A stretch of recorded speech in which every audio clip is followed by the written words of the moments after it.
Hi all, ഐ+ന്റെ പുതിയൊരു ക്ലാസ്സിലേക്ക് സ്വാഗതം.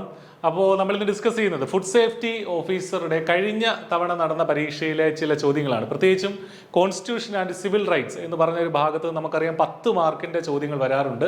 നമ്മുടെ സിലബസിൽ അതുണ്ട്.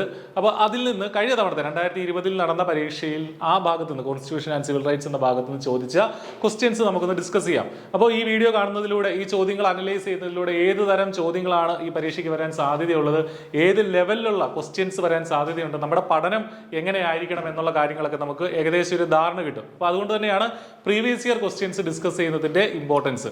ഓക്കെ, അപ്പോൾ നമുക്ക് ചോദ്യങ്ങളിലേക്ക് പോകാം. അതിന് മുന്നേ പറയട്ടെ, ഐ+ ഈ പരീക്ഷയ്ക്കായിട്ട് ഇന്റൻസീവ് ആയിട്ടുള്ള കോച്ചിങ് ഒരുക്കുന്നുണ്ട്. വളരെ അഫോർഡബിൾ ആയിട്ടുള്ള ഒരു ഫീസിൽ നിങ്ങൾക്ക് ഐ+ന്റെ കോഴ്സിൽ ജോയിൻ ചെയ്യാം. താഴെ കാണുന്ന നമ്പറുകളിൽ വിളിക്കാം, അല്ലെങ്കിൽ ഡിസ്ക്രിപ്ഷനിൽ ഈ പറഞ്ഞതുപോലെ നമ്മുടെ കോഴ്സിന്റെ ലിങ്ക് ഉണ്ട്, അവിടെയും കോൺടാക്ട് നമ്പറുകൾ അവൈലബിൾ ആണ്. ഓക്കെ, അപ്പോൾ നമുക്ക് ആദ്യത്തെ ചോദ്യത്തിലേക്ക് പോകാം. Who among the following was the Anglo-Indian representative in the Indian Constituent Assembly? അപ്പോൾ കോൺസ്റ്റിറ്റ്യൂഷൻ ആൻഡ് സിവിൽ റൈറ്റ്സ് എന്ന് പറഞ്ഞ ഭാഗത്തെ വളരെ ഇമ്പോർട്ടന്റ് ആയ ഒരു പാർട്ടാണ് ഏതെന്നുള്ളത്, കോൺസ്റ്റിറ്റ്യൂന്റ് അസംബ്ലി. അപ്പോൾ ഇതിനായിട്ട് പഠിക്കുന്ന ആളുകൾക്ക് വളരെ ക്ലിയർ ആയിട്ട് അറിയാം, കോൺസ്റ്റിറ്റ്യൂന്റ് അസംബ്ലി നമ്മൾ പച്ചവെള്ളം പോലെ പഠിച്ചു വെക്കേണ്ട ഒരു സംഗതിയാണ്. അതിന്റെ ഫോർമേഷൻ തൊട്ട് അതിന്റെ ലാസ്റ്റ് സൈൻ ചെയ്യുന്നത് വരെയുള്ള കാര്യങ്ങൾ നമ്മൾ വളരെ കൃത്യമായിട്ട് പഠിക്കേണ്ടതാണ്. അപ്പോൾ ഇവിടെ ചോദിച്ചിരിക്കുന്നത് കോൺസ്റ്റിറ്റ്യൂന്റ് അസംബ്ലിയിൽ ആംഗ്ലോ ഇന്ത്യൻ റെപ്രസെന്റേറ്റീവ് ആരാണ് എന്നുള്ളതാണ് നമ്മളോടുള്ള ചോദ്യം. അപ്പോൾ 4 ഓപ്ഷൻ തന്നിട്ടുണ്ട്: Morris Jones, Frank Anthony, Sardar Vallabhbhai Patel, KM Munshi. ഏതാണ് ഇതിന്റെ കറക്റ്റ് ആൻസർ? അപ്പൊ നമുക്ക് ഒരു നോട്ടത്തിൽ ചില ആൻസർ വേണേ എലിമിനേറ്റ് ചെയ്ത് കളയാം. ഇതിനെക്കുറിച്ച് വലിയ ധാരണയില്ലാത്തവർക്ക് വേണേ എലിമിനേറ്റ് ചെയ്ത് കളയാം. സർദാർ വല്ലഭായ് പട്ടേലും KM മുൻഷി അല്ലെന്ന് നമുക്കറിയാം, കാരണം അവര് ആംഗ്ലോ ഇന്ത്യൻസ് അല്ലല്ലോ. ബാക്കിയുള്ള മോറിസ് ജോൺസ് ആണോ ഫ്രാങ്ക് ആന്റണി ആണോ എന്നുള്ളതേ നമുക്കുള്ള ഡൗട്ട് ഉള്ളൂ. പക്ഷേ ഇത് പഠിക്കുന്നവർക്ക് സിമ്പിൾ ആയിട്ട് ഇത് ആൻസർ ചെയ്യാൻ പറ്റും. നമ്മളിത് പഠിക്കുന്നതാണ്, Anglo Indian representative, Parsi representative തുടങ്ങിയ കാര്യങ്ങളൊക്കെ പഠിക്കുന്നതാണ്. അപ്പോൾ ഇവിടുത്തെ ആൻസർ ഏതാ വരുന്നത്? Option B, Frank Anthony. Option B, Frank Anthony is the right answer. Okay, അപ്പൊ നമ്മളിത് പഠിക്കുന്ന കാര്യം തന്നെയാണ്. ഈ മോറിസ് ജോൺസ് എന്ന് പറഞ്ഞ ആരാണ്? അദ്ദേഹം ഇന്ത്യയുമായി ബന്ധപ്പെട്ട ഒരു ബുക്ക് എഴുതിയിട്ടുള്ള ആളാണ്. ഇന്ത്യയുടെ ഇത്തരം കാര്യങ്ങളൊക്കെ നിരീക്ഷകനായിരുന്ന ആളാണ്. Government and politics of India എന്നൊരു ബുക്ക് എഴുതിയിട്ടുള്ള ആളാണ് ഈ പറഞ്ഞ മോറിസ് ജോൺസ് എന്നുള്ളത്. സർദാർ വല്ലഭായ് പട്ടേൽ നമുക്ക് സുപരിചിതനായ വ്യക്തിയാണ്. കോൺസ്റ്റിറ്റ്യൂന്റ് അസംബ്ലിയുമായി ബന്ധപ്പെട്ട് പറയുകയാണെങ്കിൽ ചില കമ്മിറ്റികളുടെ, കോൺസ്റ്റിറ്റ്യൂന്റ് അസംബ്ലിയിൽ ചില മേജർ കമ്മിറ്റികളും ഉണ്ട്, ചില മൈനർ കമ്മിറ്റികളും ഉണ്ട് അല്ലേ. അത് ഡ്രാഫ്റ്റിംഗ് കമ്മിറ്റിയുടെ ചെയർമാനായിരുന്നു നമ്മുടെ അംബേദ്കർ എന്നുള്ള കാര്യങ്ങളൊക്കെ നമ്മൾ പഠിച്ചിട്ടുള്ളതാണ്. അപ്പോൾ Sardar Vallabhbhai Patel union constitution committee, provincial constitution committee, advisory committee on fundamental rights, minorities and tribal and excluded areas, ഇത്രയും കമ്മിറ്റികളുടെ ആയിരുന്നുള്ളത് സർദാർ വല്ലഭായ് പട്ടേൽ. അപ്പൊ കോൺസ്റ്റിറ്റ്യൂന്റ് അസംബ്ലിയുമായി ബന്ധപ്പെട്ട് പഠിക്കുമ്പോൾ ഈ കമ്മിറ്റികളുടെ അധ്യക്ഷനായിരുന്നു അദ്ദേഹം എന്നുള്ളത് നമുക്ക് പഠിക്കണം. അതുകൂടാതെ മറ്റനേകം കാര്യങ്ങൾ സർദാർ പട്ടേലിനെ കുറിച്ച് നമുക്ക് പഠിക്കാനുണ്ട്.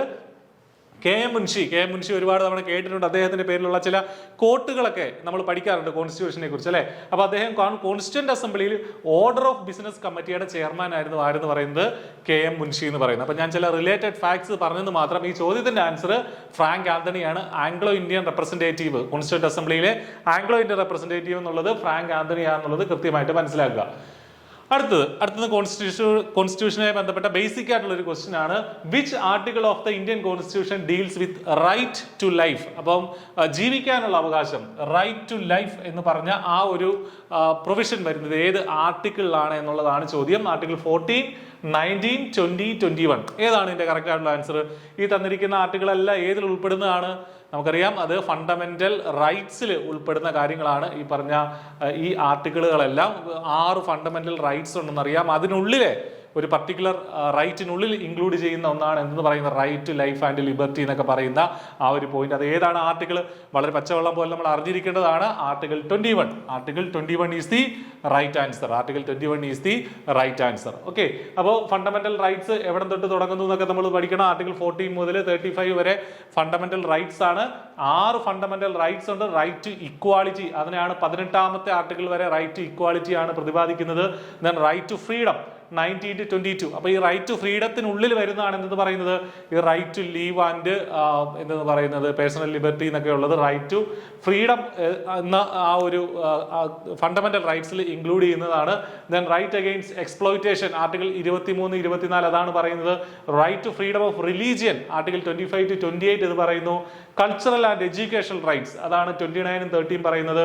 റൈറ്റ് ടു കോൺസ്റ്റിറ്റ്യൂഷണൽ റെമഡീസ് അതാണ് 32 to 35. വളരെ ഇമ്പോർട്ടന്റ് ആണ് ഫണ്ടമെന്റൽ റൈറ്റ്സ്. ഇതിൽ ഓരോന്നും എടുത്തെടുത്ത് നമ്മൾ പഠിക്കേണ്ടതാണ്. ഇതിനുള്ളിലും വിഭാഗങ്ങളുണ്ട്, അത് നമ്മൾ പഠിക്കേണ്ടതാണ്. ഇതുമായിട്ട് ആർട്ടിക്കിൾ 21A എന്താണ് പറയുന്നത്? ആർട്ടിക്കിൾ 21 നമുക്കറിയാം റൈറ്റ് ടു ലൈഫ് ആണെങ്കിൽ ആർട്ടിക്കിൾ 21A എന്താണ് പറയുന്നത്? അത് എലമെന്ററി എഡ്യൂക്കേഷനുള്ള സാർവത്രിക വിദ്യാഭ്യാസത്തിനുള്ള അവകാശം പിന്നീട് കോൺസ്റ്റിറ്റ്യൂഷൻ അമെൻമെന്റ് വഴി കൂട്ടിച്ചേർത്തതാണ് ആർട്ടിക്കിൾ 21A എന്ന് പറയുന്നത്. അപ്പോൾ അതും വളരെ ഇമ്പോർട്ടന്റ് ആണ്, ഓർത്തിരിക്കുക. അടുത്ത ചോദ്യത്തിലേക്ക് പോകാം. മൂന്നാമത്തെ question, who among the following is returning officer for the election of president of India? അപ്പോൾ കഴിഞ്ഞ തവണ ചോദിച്ച ഒരു ചോദ്യമാണ്, ഇന്ത്യയുടെ പ്രസിഡന്റിനെ തിരഞ്ഞെടുക്കുമ്പോൾ ആരാണ് റിട്ടേണിംഗ് ഓഫീസറായി ഇരിക്കുക എന്നുള്ളത്. നമുക്കറിയാം ഒരു ഇലക്ഷന്റെ വരണാധികാരി അദ്ദേഹത്തെയാണ് റിട്ടേണിംഗ് ഓഫീസർ എന്ന് പറയുക, ഇലക്ഷന്റെ ചുമതലയുള്ള ആളാണ്. അപ്പോൾ ഈ പ്രസിഡന്റ് ഓഫ് ഇന്ത്യനെ തിരഞ്ഞെടുക്കുമ്പോൾ നമുക്കറിയാം തിരഞ്ഞെടുക്കപ്പെട്ട MP-മാരും MLA-മാരും ഒക്കെ ചേർന്നിട്ടാണ് വിവിധ അവർക്ക് വോട്ടിന്റെ എങ്ങനെയാണ് പ്രസിഡന്റിനെ തിരഞ്ഞെടുക്കുന്നത് എന്നുള്ള കാര്യങ്ങളൊക്കെ നമുക്കറിയാം അല്ലേ. നമുക്ക് വോട്ട് ചെയ്യാൻ അവകാശമില്ല.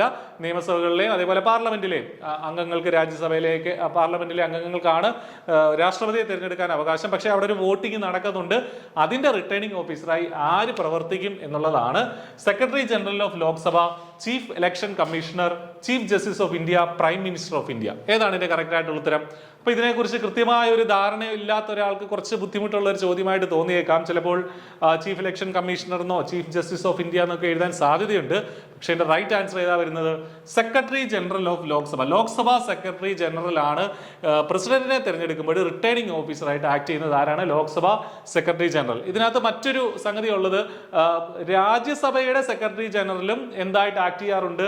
റിട്ടേണിംഗ് ഓഫീസറായിട്ട് ആക്ട് ചെയ്യാറുണ്ട്. ഈ പ്രസിഡന്റിനെ തിരഞ്ഞെടുക്കുമ്പോൾ റിട്ടേണിംഗ് ഓഫീസറായിട്ട് രാജ്യസഭയുടെ ആരെന്ന് പറയുന്നത് സെക്രട്ടറി ജനറലും അങ്ങനെ ആക്ട് ചെയ്യാറുണ്ട്. അതിങ്ങനെ മാറി മാറി വരും. ഓക്കെ, ഒരു തവണ ലോക്സഭ സെക്രട്ടറി ജനറൽ ആണ് ആക്ട് ചെയ്തെങ്കിൽ അടുത്ത തവണ പ്രസിഡന്റിനെ തിരഞ്ഞെടുക്കുമ്പോൾ അത് രാജ്യസഭ സെക്രട്ടറി ജനറലായിട്ട് മാറും. അപ്പോൾ നമ്മുടെ ഓപ്ഷനിൽ ഇത് രണ്ടും കൂടെ വരാൻ സാധ്യതയില്ല.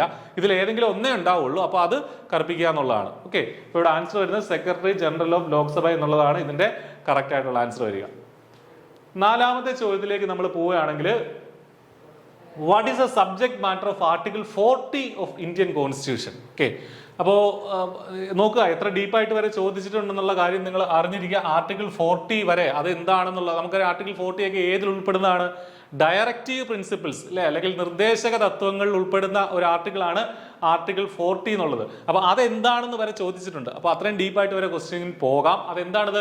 അങ്ങനെ ഒരുപാട് ഡീപ്പൊന്നും അല്ല. ഈ കോൺസ്റ്റിറ്റ്യൂഷനുമായി ബന്ധപ്പെട്ട് പഠിക്കുന്ന ആളുകൾക്ക് ഇത് സിമ്പിളായിട്ട് ഉത്തരം എഴുതാവുന്നതേ ഉള്ളൂ. കാരണം ആദ്യത്തെ കുറേ ആർട്ടിക്കിളുകൾ നമ്മൾ കാണാതെ പഠിക്കേണ്ടതായിട്ടുണ്ട്. നമ്മൾ കുറേ തവണ വായിക്കുമ്പോൾ നമ്മുടെ മനസ്സിലെത്തും, കുറേ തവണ റിവൈസ് ചെയ്യുമ്പോൾ നമ്മുടെ മനസ്സിലത് പതിയും. അപ്പോൾ ആർട്ടിക്കിൾ 40 എന്തിനെ കുറിച്ച് പറയുന്നു? യൂണിഫോം സിവിൽ കോഡ്, പ്രൊഹിബിഷൻ, എന്തിന്റെ പ്രൊഹിബിഷൻ ആണെന്ന് പറയുന്നില്ല, right to education, panchayat raj. എന്താണെങ്കിലും ഇത് നാലും നമ്മുടെ ഡയറക്റ്റീവ് പ്രിൻസിപ്പിൾസിൽ ഉണ്ട്. Directive principles of state policy, DPSP അല്ലെ. അപ്പൊ അതിൽ ഈ ആർട്ടിക്കിൾ 40 ഏതുമായിട്ടാണ് റിലേറ്റ് ചെയ്ത് കിടക്കുന്നത് എന്നുള്ളതാണ് നമ്മളോടുള്ള ചോദ്യം. ഏതാണ്? യൂണിഫോം സിവിൽ കോഡ് ആണോ? അതൊക്കെ ചിലപ്പോൾ നമുക്ക് കറുപ്പിക്കും. ഓപ്ഷൻ എ കാണുമ്പോൾ യൂണിഫോം സിവിൽ കോഡ് ഏതോ ഈ 40യുമായി ബന്ധപ്പെട്ട ഏതോ ഒരു ആർട്ടിക്കിൾ ആണല്ലോ എന്നൊക്കെ ഓർത്ത് നമ്മൾ കറുപ്പിക്കാൻ സാധ്യതയുണ്ട്. ഇവിടെ ആൻസർ വരുന്നത് ഓപ്ഷൻ ഡി, പഞ്ചായത്ത് രാജ്. അപ്പൊ പഞ്ചായത്ത് രാജിനെ കുറിച്ച് പറയുന്ന ഒരു ഭാഗമാണ് എന്ന് പറയുന്നത് ആർട്ടിക്കിൾ 40. അത് ഗാന്ധിയൻ പ്രിൻസിപ്പിൾസ് ആണ്. ലിബറൽ പ്രിൻസിപ്പിൾസ്, ഗാന്ധിയൻ പ്രിൻസിപ്പിൾസ് ഒക്കെ എന്തിന്റെ ഭാഗമാണ്? ഈ ഡയറക്റ്റീവ് പ്രിൻസിപ്പിൾസിന്റെ, അതേപോലെ സോഷ്യലിസ്റ്റ് പ്രിൻസിപ്പിൾസ്. അങ്ങനെ 3 തരത്തിലുള്ള പ്രിൻസിപ്പിൾ, ഡയറക്റ്റീവ് പ്രിൻസിപ്പിൾസ് നമുക്ക് കാണാൻ സാധിക്കും. 3 തരത്തിലുള്ള ആർട്ടിക്കിളുകൾ. അപ്പോൾ അതിൽ ഗാന്ധിയൻ പ്രിൻസിപ്പിൾസ് ഉൾപ്പെടുന്ന ഒരു ആർട്ടിക്കിളാണ് ആർട്ടിക്കിൾ 40, പഞ്ചായത്ത് രാജ് എന്നുള്ളത്. അപ്പോൾ അത് പ്രത്യേകം ഓർത്തിരിക്കുക. യൂണിഫോം സിവിൽ കോഡ് ആർട്ടിക്കിൾ 44 ആണ്. ആർട്ടിക്കിൾ 44 ആണ് നമ്മുടെ യൂണിഫോം സിവിൽ കോഡ്. പ്രൊഹിബിഷൻ എന്ന് പറയുമ്പോൾ 2 തരത്തിലുള്ള പ്രൊഹിബിഷൻ പറയുന്നുണ്ട്. നമ്മുടെ ഇൻടോക്സിക്കൻ്റ് ആയിട്ടുള്ള ഡ്രഗ്സ് അതൊക്കെ പ്രൊഹിബിറ്റ് ചെയ്യുക, അതേപോലെ ഗോവധ നിരോധനം, അതൊക്കെ വരുന്നത് ആർട്ടിക്കിൾ 47ലും 48ലുമാണ്. റൈറ്റ് ടു എഡ്യൂക്കേഷൻ അത് ആർട്ടിക്കിൾ 45 ആണ്. ഇതൊക്കെ ഇമ്പോർട്ടൻ്റ് ആണ്. ഈ പറഞ്ഞ റൈറ്റ് ടു എഡ്യൂക്കേഷനും യൂണിഫോം സിവിൽ കോഡും ഒക്കെ ഇമ്പോർട്ടൻ്റ് ആണ്. ഇടയ്ക്കിടയ്ക്ക് ചോദിക്കാറുണ്ട്. അടുത്ത പരീക്ഷയിൽ ചിലപ്പോൾ അത് ചോദിച്ചേക്കാം. ഈ പറഞ്ഞ ആർട്ടിക്കിൾ 45 ആണ് പിന്നീട് എന്തിലേക്ക് മാറ്റിയത്? ആർട്ടിക്കിൾ 45 അതുപോലെ ഉണ്ട്. അതിന്റെ എസെൻസ് ഉൾക്കൊണ്ടുകൊണ്ടാണ് നമ്മൾ നേരത്തെ പറഞ്ഞ ഫണ്ടമെന്റൽ റൈറ്റ്സിലെ ആർട്ടിക്കിൾ 21A നമ്മൾ ഇൻക്ലൂഡ് ചെയ്തത്, എലിമെന്ററി എഡ്യൂക്കേഷൻ നിർബന്ധമാക്കിയത്. അപ്പോൾ ഇവിടുത്തെ ആൻസർ വരുന്നത് ആർട്ടിക്കിൾ 40 എന്നുള്ളത് എന്താണ്? നമ്മുടെ പഞ്ചായത്ത് രാജ് ആണെന്നുള്ള കാര്യം ഓർക്കുക. 5ാമത്തെ ചോദ്യത്തിലേക്ക് പോയാൽ, ബൈ വിച്ച് അമെൻമെന്റ് secularism incorporated in the preamble of Indian constitution? സിമ്പിളായിട്ടൊരു ചോദ്യമാണ്. നമുക്കറിയാം പ്രിയാമ്പിൾ ഭരണഘടനയുടെ ആമുഖം എഴുതുന്ന സമയത്ത് സെക്യുലറിസം എന്നൊരു ടേം അവിടെ ഇല്ലായിരുന്നു. മതേതരത്വം അല്ലെ, അതാണ് മലയാളം. അപ്പൊ അങ്ങനെ ഒരു ടേം നമ്മുടെ പ്രിയാമ്പിളിൽ ഇല്ലായിരുന്നു. അത് പിന്നീട് എത്രാമത്തെ അമെന്റ്മെന്റിലാണ് അത് ഇൻകോപ്പറേറ്റ് ചെയ്തത്, പ്രിയാമ്പിൾ ഇൻകോപ്പറേറ്റ് ചെയ്തത്? നിങ്ങൾ തന്നെ ആലോചിക്കുക. ആൻസർ എന്താണ്? ഇതിന്റെ ആൻസർ വരുന്നത് 24th Amendment, 74th Amendment, 42nd Amendment and 44th Amendment. ഏതാ കറക്റ്റ് ആൻസർ? നമുക്കറിയാം 42nd Amendment. വളരെ പ്രശസ്തമായ കോൺസ്റ്റിറ്റ്യൂഷണൽ അമെന്റ്മെന്റ് ആണ് 42nd എന്നുള്ളത്. 1976 അടിയന്തരാവസ്ഥയുടെ സമയത്ത്, എമർജൻസിയുടെ സമയത്ത് നടപ്പിലാക്കിയ ഒരു അമെന്റ്മെന്റ് ആണ് 42nd Amendment. ഒരുപാട് അമെന്റ്മെന്റുകൾ അതിനുള്ളിൽ ഉണ്ടായതുകൊണ്ട് തന്നെ, ഒരുപാട് കാര്യങ്ങൾ അമെന്റ് ചെയ്തത് കൊണ്ട് തന്നെ ആ 42nd അമെന്റ്മെന്റിനെ നമ്മൾ മിനി കോൺസ്റ്റിറ്റ്യൂഷൻ എന്ന് വരെ വിളിക്കാറുണ്ട്. അപ്പോൾ അത് പ്രത്യേകം ഓർക്കുക. 42nd അമെന്റ്മെന്റ് വഴിയാണ് ഈ സെക്യുലറിസം അതിനകത്ത് ഇന്റഗ്രേറ്റ് ചെയ്ത്, സോഷ്യലിസം, സെക്യുലറിസം, ഇന്റഗ്രിറ്റി തുടങ്ങിയ വാക്കുകളൊക്കെ പ്രിയാമ്പിളിലേക്ക് ഇൻകോപ്പറേറ്റ് ചെയ്തു. ഓക്കെ, അത് ഇന്ദിരാഗാന്ധിയുടെ സമയത്താണ് അത് ചെയ്തത്. എമർജൻസിയുടെ ഭാഗത്തായിരുന്നു. അതിനുശേഷം അതില് ആ ഒരു അമെന്റ്മെന്റിന്റെ ഭാഗമായിട്ട് ചില പവറുകൾ, സുപ്രീം കോടതിയുടെയൊക്കെ പവറുകൾ കുറയ്ക്കാനൊക്കെയുള്ള ശ്രമം നടത്തി. അതൊക്കെ പക്ഷേ 44th അമെന്റ്മെന്റിൽ തിരിച്ച് 1978 44th അമെന്റ്മെന്റിൽ അതൊക്കെ തിരിച്ച് പുനഃസ്ഥാപിക്കുകയും ചെയ്തു എന്നുള്ളതും കൂടെ ഓർത്തിരിക്കുക. ഓക്കെ, വളരെ ഇമ്പോർട്ടന്റ് ആയിട്ടൊരു അമെന്റ്മെന്റ് ആണ് ഈ 42nd അമെന്റ്മെന്റ് എന്നുള്ളത്. 1976 നടന്നത്. സോഷ്യലിസ്റ്റ്, സെക്യുലർ ആൻഡ് ഇന്റഗ്രിറ്റി പ്രിയാമ്പിളിൽ ഈ 3 വാക്കുകൾ ഇൻക്ലൂഡ് ചെയ്തു. ഓക്കെ, പല സ്ഥലങ്ങളായി. പിന്നെ ഫണ്ടമെന്റൽ, വളരെ important, fundamental duties, 10 fundamental duties incorporate ചെയ്തത് ഈ പറഞ്ഞ ഇതിലാണ്, ഈ 42nd അമെന്റ്മെന്റിലാണ്. അതായത് പാർട്ട് 4A ആയിട്ട് ഇൻക്ലൂഡ് ചെയ്തു. ഈ സ്വരൺ സിംഗ് കമ്മിറ്റിയാണ് ഫണ്ടമെന്റൽ ഡ്യൂട്ടീസ് നടപ്പിലാക്കണം എന്ന് നിർദ്ദേശിച്ചത്. അതൊക്കെ ചോദിക്കാറുണ്ട്. ഈ സ്വരൺ സിംഗ് കമ്മിറ്റി ഏതുമായി ബന്ധപ്പെട്ട് കിടക്കുന്നു? ഫണ്ടമെന്റൽ ഡ്യൂട്ടീസുമായി ബന്ധപ്പെട്ട് കിടക്കുന്നു എന്നുള്ളത് അറിഞ്ഞിരിക്കുക. അപ്പോൾ അതിനുശേഷം വന്ന അമെന്റ്മെന്റ് ആണ് 44th അമെന്റ്മെന്റ് ഇൻ 1978. അതിൽ 44th അമെന്റ്മെന്റിൽ ചില, ഈ 42nd അമെന്റ്മെന്റിലെ ചില കാര്യങ്ങൾ, ചില നിർദ്ദേശങ്ങളൊക്കെ തിരിച്ച് പുനഃസ്ഥാപിച്ചിട്ടുണ്ട് അല്ലെ, ചില അമെന്റ്മെന്റ് ഒക്കെ മാറ്റിയിട്ടുണ്ട്. അപ്പൊ അതാണ് ഇമ്പോർട്ടന്റ് അമെന്റ്മെന്റ് ആണ് 42nd. 6ാമത്തെ ചോദ്യത്തിലേക്ക് പോയാൽ, which article of Indian constitution deals with gram sabha? അപ്പോൾ ഗ്രാമസഭയുമായി ബന്ധപ്പെട്ട ഇന്ത്യൻ കോൺസ്റ്റിറ്റ്യൂഷനിലെ ആർട്ടിക്കിൾ ഏത് എന്നുള്ളതാണ് നമ്മളോടുള്ള ചോദ്യം. Article 243, 248, 233, none of the above. ഏതാ കറക്റ്റ് ആയിട്ടുള്ള ആൻസർ? അപ്പോൾ മനസ്സിലായില്ലേ? അപ്പോൾ വളരെ ഡീപ്പായിട്ടുള്ള ചോദ്യങ്ങൾ വരെ ഇതിൽ നിന്ന് വന്നേക്കാം. ഇതിന്റെ കറക്റ്റ് ആൻസർ വരുന്നത് എക്സാക്ട് ആയിട്ടുള്ള, സത്യത്തിൽ എക്സാക്ട് ആയിട്ടുള്ള ആൻസർ ഈ 4 ഓപ്ഷനിലും ഇല്ല. എങ്കിലും നമുക്ക് പറയാൻ പറ്റുന്ന ഏറ്റവും അടുത്തിരിക്കുന്ന കറക്റ്റ് ആൻസർ ഓപ്ഷൻ എ ആണ്, ആർട്ടിക്കിൾ 243. PSC ഫൈനൽ ആൻസർ കീഴിൽ കൊടുത്തിരുന്നതും അത് തന്നെയാണ്. ആർട്ടിക്കിൾ 243 ആണ് ഇതിന്റെ ആൻസർ ആയിട്ട് വരുന്നത്. അപ്പൊ നമുക്കറിയാം ആർട്ടിക്കിൾ 243 എന്ന് പറഞ്ഞാൽ പഞ്ചായത്തുകളെ കുറിച്ച് പ്രതിപാദിക്കുന്ന ഒരു ആർട്ടിക്കിൾ ആണ് ആർട്ടിക്കിൾ 243 എന്ന് പറയുന്നത്. പഞ്ചായത്തുകളെ കുറിച്ച് 243A, 243B, 243C എന്നിങ്ങനെ ഇങ്ങനെ താഴോട്ടുണ്ട്. അതിൽ 243A ആണ് ഇതിനെ കുറിച്ച് പറയുന്നത്, ഗ്രാമസഭയെ കുറിച്ച് പറയുന്നത്. അപ്പോൾ ഏറ്റവും പെക്യുലർ ആയിട്ട് അല്ലെങ്കിൽ ആക്യുറേറ്റ് ആയിട്ട് പറയുകയാണെങ്കിൽ ആർട്ടിക്കിൾ 243A ആണ് ഇതിന്റെ ആൻസർ. പക്ഷെ അങ്ങനെ ഇതിൽ ഇല്ലാത്തത് കൊണ്ട് 243 തന്നെ നമുക്ക് ആൻസർ ആയിട്ട് എഴുതാൻ സാധിക്കും. ഓക്കെ, മനസ്സിലായെന്ന് കരുതുന്നു. 7ാമത്തെ ചോദ്യത്തിലേക്ക് നമുക്ക് പോകാം. Which among the following are in the central list of 7th schedule of Indian Constitution? അപ്പോൾ നമുക്കറിയാം സെൻട്രൽ ലിസ്റ്റ് എന്നൊരു പേര് സാധാരണ നമ്മൾ പറയാറില്ല. എന്തായിരിക്കും ഈ സെൻട്രൽ ലിസ്റ്റ് കൊണ്ട്? 7th ഷെഡ്യൂൾ എന്ന് കേൾക്കുമ്പോഴേ നമുക്ക് മനസ്സിലാവണം സെൻട്രൽ ലിസ്റ്റ് കൊണ്ട് ഉദ്ദേശിക്കുന്നത് എന്തായിരിക്കും? യൂണിയൻ ലിസ്റ്റ് ആണ് അല്ലെ. അപ്പൊ യൂണിയൻ ലിസ്റ്റ് ഉണ്ട്, സ്റ്റേറ്റ് ലിസ്റ്റ് ഉണ്ട്, കൺകറന്റ് ലിസ്റ്റ് ഉണ്ട്. യൂണിയൻ ലിസ്റ്റ് എന്ന് പറഞ്ഞാൽ കേന്ദ്ര സർക്കാരിന് നിയമനിർമ്മാണം നടത്താൻ, കേന്ദ്ര സർക്കാരിന് മാത്രം നിയമനിർമ്മാണം നടത്താൻ അവകാശമുള്ള കുറെ കാര്യങ്ങളുടെ, കുറെ സംഗതികളുടെ ലിസ്റ്റാണ് യൂണിയൻ ലിസ്റ്റ് എന്നുള്ളത്. അതേസമയം സംസ്ഥാനങ്ങൾക്ക് നിയമങ്ങൾ നിർമ്മിക്കാൻ അവകാശമുള്ള കുറച്ചധികം സംഗതികളുടെ, എന്താണ്, ടോപ്പിക്കുകളുടെ ലിസ്റ്റാണ് സ്റ്റേറ്റ് ലിസ്റ്റ് എന്നുള്ളത്. കൺകറന്റ് ലിസ്റ്റോ 2 കേന്ദ്ര സർക്കാരിനും സംസ്ഥാന സർക്കാരുകൾക്കും നിയമങ്ങൾ നിർമ്മിക്കാവുന്ന ലിസ്റ്റുകളാണ്. അത്തരം ടോപ്പിക്കുകൾ, അത്തരം വിഷയങ്ങളാണ് കൺകറന്റ് ലിസ്റ്റിലുള്ളത്. ഓക്കെ, അപ്പൊ അത് പ്രകാരം സെൻട്രൽ ലിസ്റ്റ് എന്ന് ഇവിടെ ഉദ്ദേശിക്കുന്നത് യൂണിയൻ ലിസ്റ്റ് തന്നെയാണ് കേട്ടോ. അപ്പൊ യൂണിയൻ ലിസ്റ്റിൽ ഉൾപ്പെടുന്നത് ഏതൊക്കെ? 4 പോയിന്റുകൾ തന്നിട്ടുണ്ട്, 4 വിഷയങ്ങൾ, 4 ടോപ്പിക്കുകൾ തന്നിട്ടുണ്ട്. ഇതിൽ യൂണിയൻ ലിസ്റ്റിൽ ഉൾപ്പെടുന്ന ഏതൊക്കെ എന്നുള്ളതാണ് നമ്മളോടുള്ള ചോദ്യം. ഒന്നാമത്തേത് മാർക്കറ്റ്സ് ആൻഡ് ഫെയർസ്, 2ാമത്തേത് ഇൻഷുറൻസ്, 3ാമത്തേത് ടാക്സസ് ഓൺ പ്രൊഫഷൻ, 4ാമത്തേത് ബാങ്കിങ്. എങ്ങനെയാണ് നമ്മൾ മനസ്സിലാക്കുക? അപ്പോൾ നമ്മളിവിടെ അറിഞ്ഞിരിക്കേണ്ടത് യൂണിയൻ ലിസ്റ്റിലെ പ്രധാനപ്പെട്ട യൂണിയൻ ലിസ്റ്റിൽ വരുന്ന ടോപ്പിക്കുകൾ അറിയണം, അതേപോലെ പ്രധാന സ്റ്റേറ്റ് ലിസ്റ്റിൽ വരുന്ന ടോപ്പിക്കുകൾ അറിയണം, കൺകറന്റ് ലിസ്റ്റിൽ വരുന്ന ടോപ്പിക്കുകളും അറിയണം. അത് പ്രകാരം നോക്കുമ്പോൾ മാർക്കറ്റ്സ് ആൻഡ് ഫെയർസ് ഏതിലുള്ളതാണ്? സെൻട്രൽ ലിസ്റ്റിൽ വരുന്നതാണോ? നമ്മുടെ ഈ പറഞ്ഞ നമ്മുടെ ലോക്കൽ ട്രേഡുകളൊക്കെ ഒരിക്കലും സെൻട്രൽ ലിസ്റ്റിൽ വരുന്നതല്ല. സംസ്ഥാനങ്ങൾക്ക് അതുമായി ബന്ധപ്പെട്ട നിയമങ്ങൾ നിർമ്മിക്കാൻ അവകാശമുണ്ട്, അപ്പോൾ അത് സെൻട്രൽ ലിസ്റ്റിലല്ല. ഇനി ഇൻഷുറൻസ് സംസ്ഥാനങ്ങളുടെ നിയമം നിർമ്മിക്കുന്ന എപ്പോഴെങ്കിലും കേട്ടിട്ടുണ്ടോ? ഇൻഷുറൻസ് റെഗുലേറ്ററി അതോറിറ്റി എന്നൊക്കെ പറയുന്നത് കേന്ദ്ര സർക്കാരിന്റെ കീഴിൽ പ്രവർത്തിക്കുന്ന സംഗതികളാണ് അല്ലേ. അവരുടെ ഒരു എസ്റ്റാബ്ലിഷ്മെന്റ് ആണ് ഈ പറഞ്ഞ IRDA എന്നൊക്കെ പറയുന്നത്. അപ്പോൾ അത് നമുക്ക് ചിന്തിക്കാം. അല്ലെങ്കിൽ ഇൻഷുറൻസ് കമ്പനികളൊക്കെ എല്ലാം നാഷണൽ ലെവലിലാണ് പ്രവർത്തിക്കുന്നത് ചിന്തിക്കാം. അപ്പോൾ അത് പ്രകാരം നമുക്ക് മനസ്സിലാവും 2 എന്നുള്ളത് എന്താണ്, അത് യൂണിയൻ ലിസ്റ്റിൽ പെടുന്ന ഒരു സംഗതിയാണ്. ഇനി മൂന്നാമത്തത് ടാക്സസ് ഓൺ പ്രൊഫഷണൽ ടാക്സ്. നമ്മൾ ജോലി ചെയ്യുന്നവർക്കൊക്കെ അറിയാം, നമ്മൾ പ്രൊഫഷണൽ ടാക്സ് കൊടുക്കണം. അപ്പോൾ അത് ഏതിലാണ് വരുന്നത്? പ്രൊഫഷണൽ ടാക്സ് ആർക്കാണ് അടയ്ക്കുന്നത്? നമ്മുടെ ലോക്കൽ ബോഡീസിലൊക്കെയാണ് നമ്മൾ അടയ്ക്കാറുള്ളത്. അപ്പോൾ അത് ഒരു സ്റ്റേറ്റ് ലിസ്റ്റിൽ പെടുന്ന കാര്യമാണ്. ഇനി ബാങ്കിങ്, നാലാമത്തെ ബാങ്കിങ് സംസ്ഥാനങ്ങൾക്ക് നിയമം നിർമ്മിക്കാൻ പറ്റുമോ? സംസ്ഥാനങ്ങളുടെ കീഴിൽ ഈ പറഞ്ഞതുപോലെ കോപ്പറേറ്റീവ് ബാങ്കുകളൊക്കെ ഉണ്ടെങ്കിൽ പോലും അതുമായി ബന്ധപ്പെട്ട നിയമങ്ങളും ചട്ടങ്ങളും ഒക്കെ നിർമ്മിക്കുന്ന ആരാണ്? അത് സെൻട്രൽ ഗവൺമെന്റ് മാത്രമാണ് അത് ചെയ്യാറുള്ളത്. അപ്പോൾ ബാങ്കിങ്ങും യൂണിയൻ ലിസ്റ്റിൽ പെടുന്ന കാര്യമാണ്. അപ്പോൾ 2ഉം 4ഉം. അപ്പോൾ ബാങ്കിങ് എന്ന് ഓർത്തിരുന്നാൽ മതി. ബാങ്കിങ്ങുമായി ബന്ധപ്പെട്ട കാര്യങ്ങൾ എന്തെന്നൊക്കെ ഈ ഇൻഷുറൻസും ഒക്കെ ഒരു ബാങ്കിങ് പ്രോഡക്റ്റ് ആണ് ഈ പറഞ്ഞ ഇൻഷുറൻസും ഒക്കെ എന്ന് ഓർത്തിരുന്നാൽ മതി. അപ്പൊ 2 and 4 അങ്ങനെ ഓപ്ഷൻ ഉണ്ടോ? ഉണ്ട്. Option C 2 and 4 is the right answer. Option C is the right answer. അപ്പോൾ അത് പ്രത്യേകം ഓർക്കുക. ബാക്കി 2ഉം സ്റ്റേറ്റ് ലിസ്റ്റിലും കൂടെ വരുന്നതാണ് എന്നുള്ള കാര്യം കൂടെ അറിഞ്ഞിരിക്കുക. ഓക്കെ. അപ്പോൾ the 7th schedule under article 246. അപ്പോൾ 7th ഷെഡ്യൂളുമായി ചേർത്ത് വെച്ച് നമുക്ക് പഠിക്കേണ്ട ഒരു ആർട്ടിക്കിളാണ് ആർട്ടിക്കിൾ 246. ഓക്കെ. 246ന്റെ കീഴിലാണ് ഈ പറഞ്ഞ, അതുമായി ബന്ധപ്പെട്ടാണ് ഈ 7th ഷെഡ്യൂൾ വരുന്നത്. Of the constitution deals with the division of powers between the union and States. കേന്ദ്രവും സംസ്ഥാനങ്ങളും തമ്മിലുള്ള അവരുടെ അധികാര പരിധിയൊക്കെ നിശ്ചയിക്കുന്ന, ബോർഡേഴ്സ് നിശ്ചയിക്കുന്നത് ഈ പറഞ്ഞ 7th ഷെഡ്യൂളാണ്. അത് ഏതുമായി ബന്ധപ്പെട്ട് കിടക്കുന്നു? ഭരണഘടനയുടെ ആർട്ടിക്കിൾ 246മായി ബന്ധപ്പെട്ട് കിടക്കുന്നു എന്നുള്ള കാര്യം അറിഞ്ഞിരിക്കുക. ചില ലിസ്റ്റുകളിൽ യൂണിയൻ ലിസ്റ്റിൽ പെടുന്ന പ്രധാനപ്പെട്ട ചില സംഗതികൾ ഞാനൊന്ന് വായിക്കാം. ഡിഫൻസ് യൂണിയൻ ലിസ്റ്റിൽ പെടുന്നതാണ് വായിക്കുന്നത്. Defence, atomic energy, foreign affairs, war and peace, banking. കണ്ടില്ലേ, ബാങ്കിങ് സെൻട്രൽ യൂണിയൻ ലിസ്റ്റിൽ പെടുന്നതാണ്.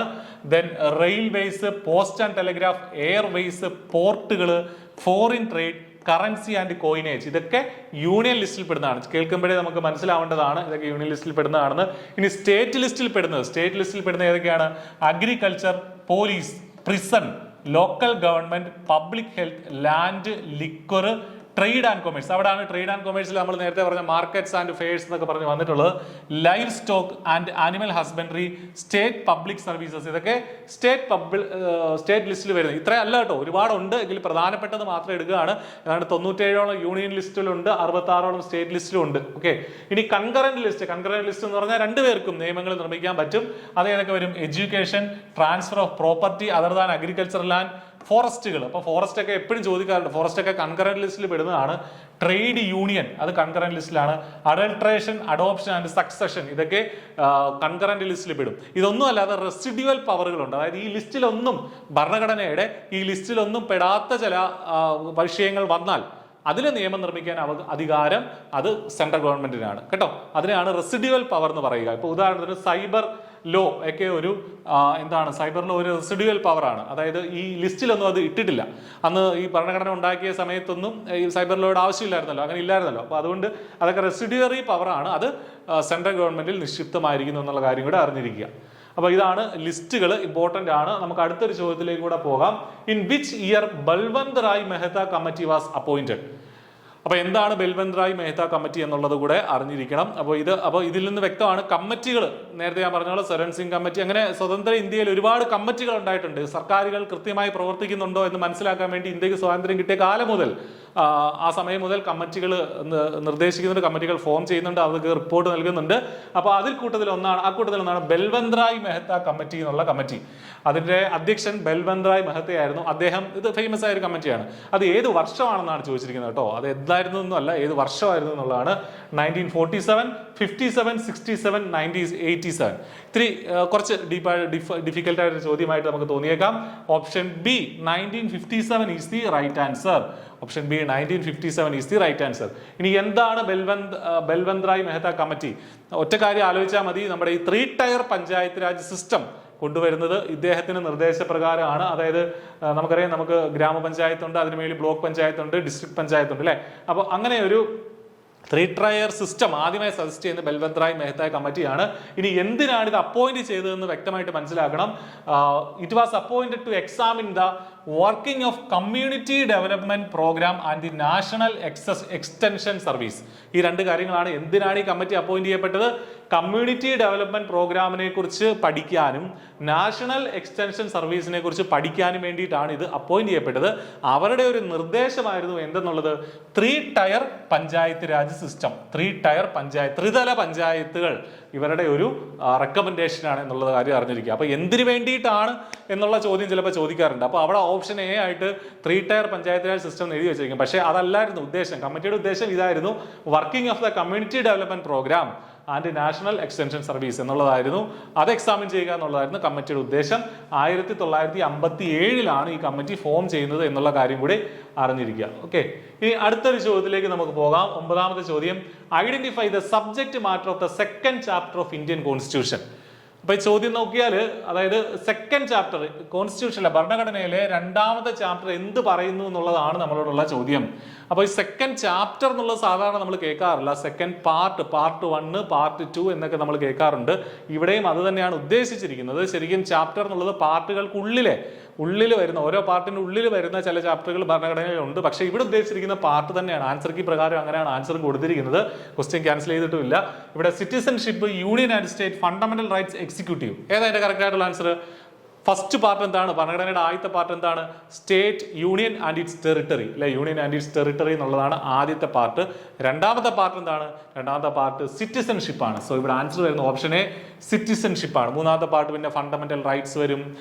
അതിനുശേഷം താഴേക്ക് ഡയറക്റ്റീവ് പ്രിൻസിപ്പിൾസ്, അങ്ങനെയുള്ള കാര്യങ്ങൾ, ഫണ്ടമെന്റൽ ഡ്യൂട്ടീസ്, അതൊക്കെ അതിന് താഴേക്കായിട്ടുള്ള പാർട്ടുകളായിട്ട് വരും. അത് പഠിക്കണം നമ്മൾ. അപ്പോൾ 25 പാർട്ട് നിലവിലുണ്ട് എന്നുള്ള കാര്യം അറിഞ്ഞിരിക്കുക. തുടങ്ങിയപ്പോൾ 22 പാർട്ടായിരുന്നു ഉണ്ടായിരുന്നത്. അപ്പോൾ സിറ്റിസൺഷിപ്പ് ആണ് ഇവിടുത്തെ ആൻസർ ആയിട്ട് വരിക. ഇന്ത്യൻ കോൺസ്റ്റിറ്റ്യൂഷൻ എനാക്ട് ചെയ്യുന്ന സമയത്ത് 395 ആർട്ടിക്കിളും 22 പാർട്ടുകളും 8 ഷെഡ്യൂളുകളുമായിരുന്നു ഉണ്ടായിരുന്നത്. ഇപ്പോഴും 448 ആർട്ടിക്കിൾ ഉണ്ട്, 25 പാർട്ടുകളുണ്ട്, 12 ഷെഡ്യൂളുകളും ഉണ്ട്, 105ഓളം അമെന്റ്മെന്റുകളും ഉണ്ട്. ഓക്കെ, അപ്പൊ ആ കാര്യം അറിഞ്ഞിരിക്കുക. അപ്ഡേറ്റഡ് ആയിരിക്കണം. ഇടയ്ക്കിടയ്ക്ക് ഇങ്ങനെ പറഞ്ഞ പോലെ അമെന്റ്മെന്റുകൾ കൂടി വരും, ആർട്ടിക്കിളുകളുടെ എണ്ണവും കൂടി വരും കേട്ടോ. അപ്പോൾ അത് അറിഞ്ഞിരിക്കുക. ഇനി അവസാനത്തെ ചോദ്യത്തിലേക്ക് നമുക്ക് പോകാം. ഈ ഒരു കഴിഞ്ഞ തവണത്തെ പരീക്ഷയിൽ കോൺസ്റ്റിറ്റ്യൂഷന്റെ ഭാഗത്ത് നിന്ന് ചോദിച്ച ലാസ്റ്റ് ചോദ്യം, which among the following act is related to article 17? അപ്പൊ ആർട്ടിക്കിൾ 17 ബന്ധപ്പെട്ട ആക്ട് ഏതാണ്? ഒന്ന് Nirbhaya act 2013, protection of civil rights act 1976, armed forces special powers act 1958, citizenship amendment act 2019. ഏതാണ് ഇതിന്റെ കറക്റ്റ് ആയിട്ടുള്ള ആൻസർ? അപ്പൊ ഫണ്ടമെന്റൽ റൈറ്റിൽ നിന്നുള്ള ഒരു ചോദ്യമാണിത്. ആർട്ടിക്കിൾ 17 വളരെ ഫേമസ് ആയ ഒരു ആർട്ടിക്കിൾ ആണ്. എന്താണ് ആർട്ടിക്കിൾ 17 പറയുന്നത്? ഫണ്ടമെന്റൽ റൈറ്റ്സ് നമ്മൾ നേരത്തെ പഠിച്ചു. ആർട്ടിക്കിൾ 14 മുതലാണ് 35 വരെയാണ് ഫണ്ടമെന്റൽ റൈറ്റ്സ്. അതിൽ ആർട്ടിക്കിൾ 17 വളരെ ഇമ്പോർട്ടന്റ് ആണ്. മഹാത്മാഗാന്ധി കി ജയ് എന്നൊക്കെ പറഞ്ഞിട്ട് പാസ്സാക്കിയ ഒരു ആർട്ടിക്കിൾ ആണ്. ഏതാണത്? അൺടച്ചബിലിറ്റിക്ക് എതിരെയുള്ള ആർട്ടിക്കിൾ ആണ് ഏതെന്നുള്ളത്? ആർട്ടിക്കിൾ 17 എന്നുള്ളത് അൺടച്ചബിലിറ്റിക്ക് എതിരെയുള്ള ആർട്ടിക്കിൾ ആണ്. അപ്പൊ അതുമായി ചേർത്ത് വെച്ച് നമുക്കിപ്പോൾ ആക്ട് അറിയില്ലെങ്കിൽ പോലും, ഈ ആക്ടുകൾ എന്തൊക്കെയാണെന്ന് അറിയില്ലെങ്കിൽ പോലും അതുമായി ചേർത്ത് വെച്ച് ചിന്തിച്ചു കഴിഞ്ഞാൽ നമുക്ക് ഇതിന്റെ ആൻസർ കിട്ടും. നിർഭയ ആക്ട് എന്തായിരുന്നു? 2013 വന്നത്. അത് സ്ത്രീകൾക്കെതിരെയുള്ള അതിക്രമങ്ങൾക്കെതിരെ ഉള്ള കനത്ത ശിക്ഷയാണ് നിർഭയ ആക്ട് പറയുന്നത്. Protection of civil rights act ആണോ? അതേപോലെ ആംഡ് ഫോഴ്സസ് ആക്ട്, അഫ്സ എന്ന് പറഞ്ഞ് നമ്മൾ മണിപ്പൂരിലൊക്കെ നടപ്പാക്കിയ, നോർത്ത് ഈസ്റ്റ് റീജിയനിലൊക്കെ നടപ്പാക്കിയ ആക്ട് ആണ്. അതും ഈ അൺടച്ചബിലിറ്റിയുമായി ബന്ധമില്ല. അതേപോലെ സിറ്റിസൺഷിപ്പ് അമെന്റ്മെന്റ് ആക്ട്, അതും അൺടച്ചബിലിറ്റിയുമായി ബന്ധമുണ്ടോ? ഇല്ല. അപ്പൊ ഇവിടെ ആകെ ബന്ധം വരാൻ സാധ്യത ഓപ്ഷൻ 2 ആണ്, protection of civil rights act. അതിവിടെ കൊടുത്തിട്ടുണ്ട് ഓപ്ഷൻ ബി 2 only എന്നതാണ് ഇതിന്റെ കറക്റ്റ് ആയിട്ടുള്ള ആൻസർ കേട്ടോ. ഓപ്ഷൻ ബി 2 only എന്നുള്ളതാണ് ഇതിന്റെ കറക്റ്റ് ആയിട്ടുള്ള ആൻസർ. വളരെ ഇമ്പോർട്ടന്റ് ആണ് ഈ ചോദ്യം. ആർട്ടിക്കിൾ 17 എന്നുള്ളത് ഓർക്ക്. അപ്പൊ റൈറ്റ് ടു ഇക്വാളിറ്റി, അതിലാണ് ആർട്ടിക്കിൾ 14 മുതൽ 18 വരെ കുറെ ഇക്വാളിറ്റി റൈറ്റ്സ് കൊടുത്തിട്ടുണ്ട്. അതിൽ ആർട്ടിക്കിൾ 17 ആണ് ഈ പറഞ്ഞ അൺടച്ചബിലിറ്റിയുടെ കാര്യമൊക്കെ പറയുന്നത്. അപ്പൊ ഇത്രയും ചോദ്യങ്ങളാണ് നമ്മുടെ ഈ ഒരു കഴിഞ്ഞ തവണത്തെ ഫുഡ് സേഫ്റ്റി ഓഫീസറുടെ പരീക്ഷയിൽ കോൺസ്റ്റിറ്റ്യൂഷൻ എന്ന് പറഞ്ഞ ഭാഗത്ത് നിന്ന് ചോദിച്ചത്. അപ്പൊ മറ്റ് വിഭാഗങ്ങൾ, മറ്റ് പാഠ്യഭാഗങ്ങളിൽ നിന്ന് വന്ന ചോദ്യങ്ങൾ, മറ്റ് ടോപ്പിക്കുകളിൽ നിന്ന് ചോദ്യങ്ങൾ നമുക്ക് പിന്നീട് അടുത്ത ക്ലാസ്സുകളിലായിട്ട് ഡിസ്കസ് ചെയ്യാം. അപ്പോൾ നിങ്ങൾക്ക് പഠിക്കാനായിട്ട് i+ന്റെ കോഴ്സ് ഉണ്ടെന്നുള്ള കാര്യം ഓർക്കുക. വളരെ ചെറിയ ഫീസിൽ i+ന്റെ കോഴ്സിൽ എൻറോൾ ചെയ്യാം. മറ്റൊരു വീഡിയോയുമായി വീണ്ടും കാണാം. Thank you.